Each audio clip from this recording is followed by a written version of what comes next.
This is not a pursuit. He is not trying to evade me. He is just failing to yield to me. And don't make me pull you out. What's wrong? Get in the car. Please let me call my husband. Get in the car. He's in the hospital waiting for me.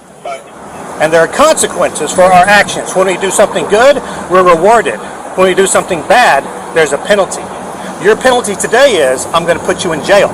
And that's so that you don't think you can get away with this tomorrow. No. You're under arrest and you're going to jail.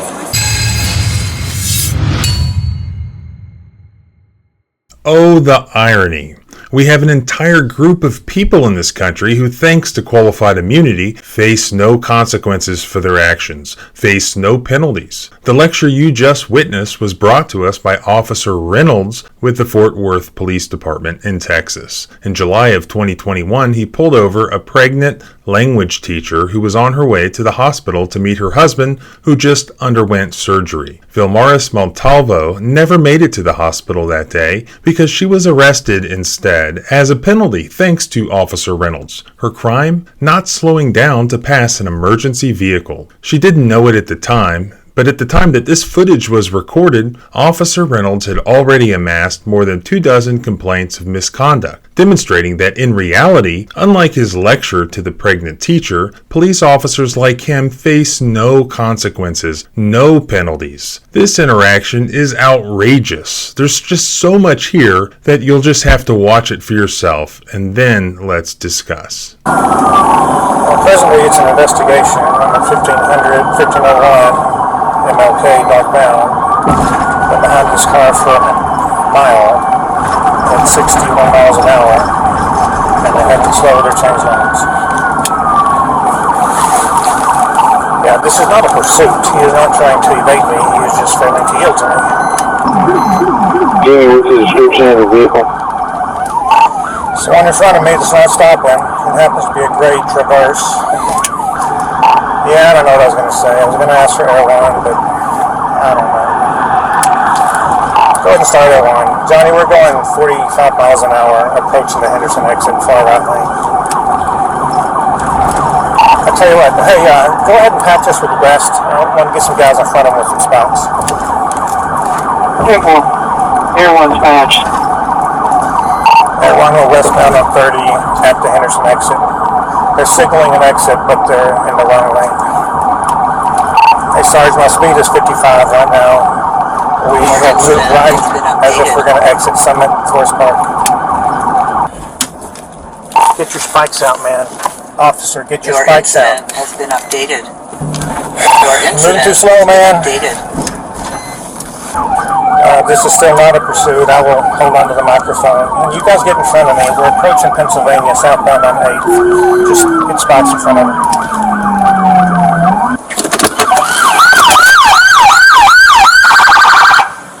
Get out of the car, ma'am. You're under arrest.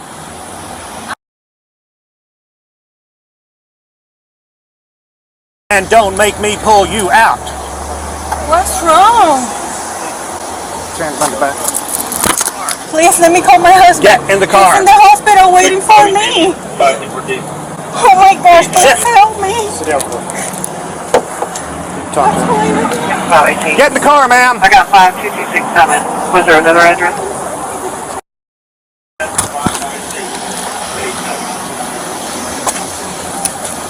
She's under arrest. Going to jail on a cash bond for failing to vacate the lane closest to an emergency vehicle and for failing to yield to an emergency vehicle. Ma'am, you want to leave your car here or you want me to impound it? Your incident has been updated. My husband is in the hospital having surgery. He's waiting for me. Ma'am, I understand. Why do you think it's okay for you to do what you did? Why do you think? I don't understand what I did. I've been behind you for 5 I miles. didn't realize you were following me. You are God. not believable. I'm on my way to look in the hospital to see my husband. Do you have where's your driver's license? It's in my wallet. Is this your purse? No. Take 518, take 117. Please, will you explain to me what's going on? Ma'am, I feel silly explaining to you what's going on. You're an adult and you have a driver's license. So you know that when a police car gets behind you, turns on the lights and turns on the siren, and I stay behind. Stop. You asked me to explain. I'm doing that. When that happens, you are required to yield, to pull over and stop immediately, not 5 miles later. And there are consequences for our actions. When we do something good, we're rewarded. When we do something bad, there's a penalty. Your penalty today is, I'm going to put you in jail. And that's so that you don't think you can get away with this tomorrow. You're under arrest and you're going to jail. Please listen to me. What? Please listen to me. I realized right there in that light right there that I have police car behind me. That is not believable, ma'am.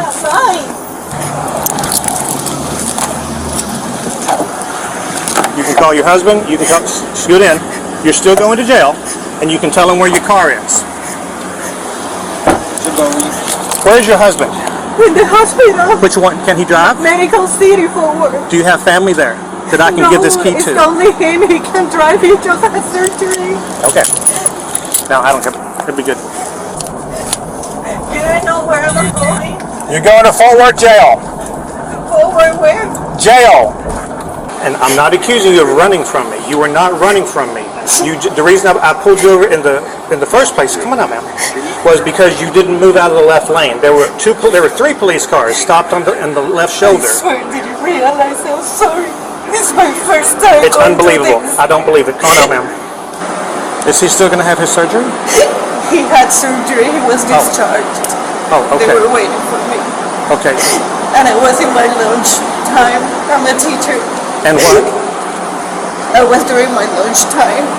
I'm a teacher, and I was going to pick him up. So I go to.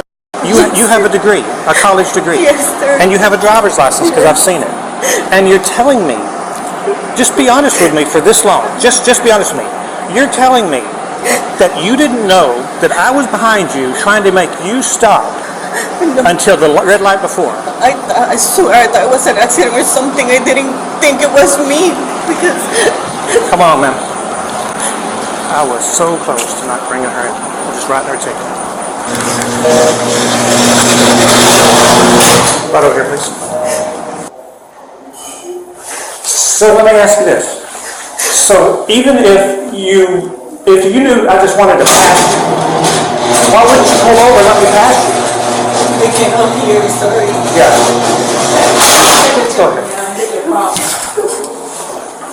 I'll take it now. Not coming in here? No. Ma'am, listen, I'm going to write you a bunch of tickets, and I'm going to take you back. And I don't even know what to tell you. I don't even know what to tell you. I would tell you how you should have behaved, but you know that. You know that you should have pulled over. There's nothing I can tell you that you don't know. You're just not being honest with me. Being honest, I swear to God. I mean, I'm a Christian believer. I'm not lying. Maybe I was so distracted I didn't realize. No. I realized on the light. Just stop. Just stop. The only reason I'm not putting you in jail. Come on, ma'am. You're free to go. I wrote your ticket for not moving over. So, in case you don't know this, when there's a police car or an ambulance or a fire truck stopped on the shoulder or blocking a lane of a highway, you have to vacate the lane closest to it. If you can't vacate, you have to slow down to 20 miles an hour below the speed limit. You didn't do that. You got a ticket for that. You know this. I've already said this to you. When a police car gets behind you and the lights and sirens are on, pull over. If an ambulance gets behind you and their lights are siren on, pull over, let them pass. A fire truck, pull over and let them pass. You got a ticket for that also. You're free to go. Thank you, sir.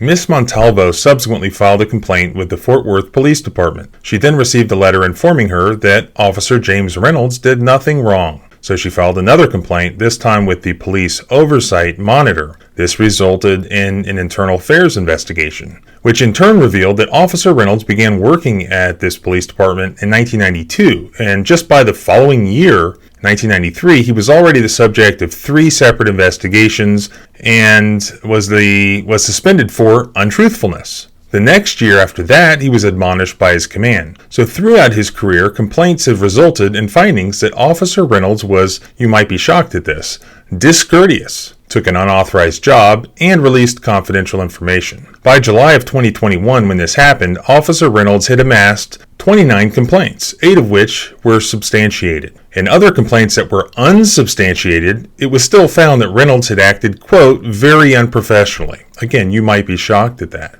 A random review by the Internal Affairs of 130 body cam videos from Officer Reynolds over a period of 6 months, just in the year of 2021, found 12 separate examples of Officer Reynolds being rude or discourteous during his encounters with the public. Again, I'm sure that's a shocking revelation for you. In regards to this incident, Internal Affairs investigated 9 separate allegations against Officer Reynolds, including discourtesy, disrespect, improper cash bonding, de-escalation, pursuing a vehicle for a non-violent misdemeanor, illegal search of a vehicle, biased policing, and unprofessional conduct. 6 of those were sustained, including discourtesy and disrespect. The media reporting I found on this, which I'll link in the description, was unclear whether Officer Reynolds was actually suspended or whether the disciplinary issues just haven't been finalized yet. Okay, my thoughts on this. There's no doubt that this guy is rude and unprofessional, but so are a lot of government employees. However, this guy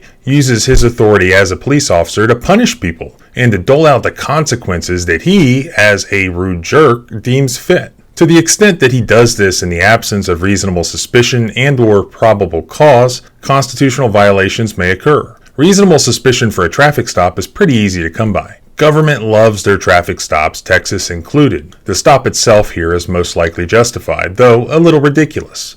And did I hear it correctly in the footage that this guy was calling for a helicopter, and then he calls for stop sticks? And what is it with cops trying to crash pregnant women driving SUVs? The next thing that happens here is really the big problem. He just arrests her first and then starts to ask questions later. What is it that we always hear about cops needing IDs and claiming that people are obstructing their investigations because they just have to have those IDs? Then when it's time to do investigator stuff, they don't want to investigate. They just want to arrest. Arrest first and then ask the questions. The problem with that is that now they don't just need reasonable suspicion, but also they need probable cause. A warrantless arrest requires probable cause under the Fourth Amendment. What's the crime for which probable cause exists to perform a warrantless arrest of this woman? Leading cops on a pursuit? Well, he admitted in the video that that's not what happened. He said she failed to yield. Moreover, it was immediately obvious from watching the footage that Officer Friendly misunderstood the facts initially. Had he not been acting like an emotional woman on the Bravo network, he would have realized that this was not someone intentionally refusing to yield to police, much less lead them on a pursuit. Was there a language barrier, a culture barrier, a gender barrier mixed with emotional trauma and anxiety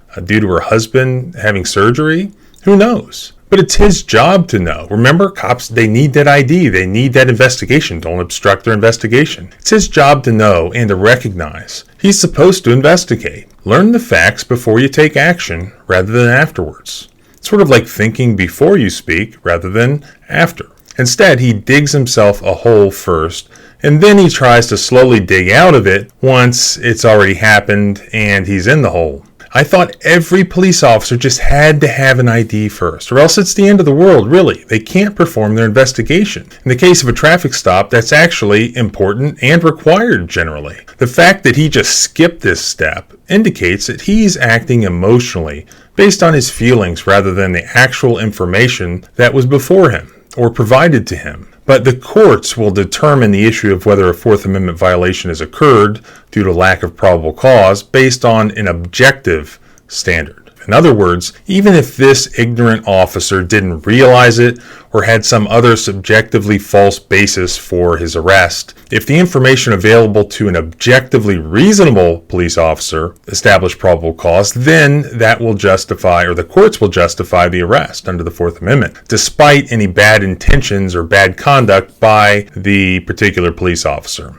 Here, I would argue that an objectively reasonable police officer would have immediately realized the misunderstanding and lack of any criminal intent by this woman. Thus, even if the initial arrest or handcuffing her, taking her to the SUV could be justified, the footage documents in real time the corrected, updated information flowing to the police officer as these mistakes are realized at the scene. An objectively reasonable police officer should have released her at the scene. Clearly, a reasonable police officer shouldn't have lectured her, taken her to jail, lectured her again, and then returned her to the scene with yet another lecture. So, as always, thanks for watching. You can find more detailed information on this at the blog post at thecivilrightslawyer.com. Please make sure to subscribe if you enjoy this type of content, which really is the best way to learn the law. You use specific facts, situations, and you try to apply the law to it. Let me know in the comments if you would apply the law differently here or if you see the facts differently.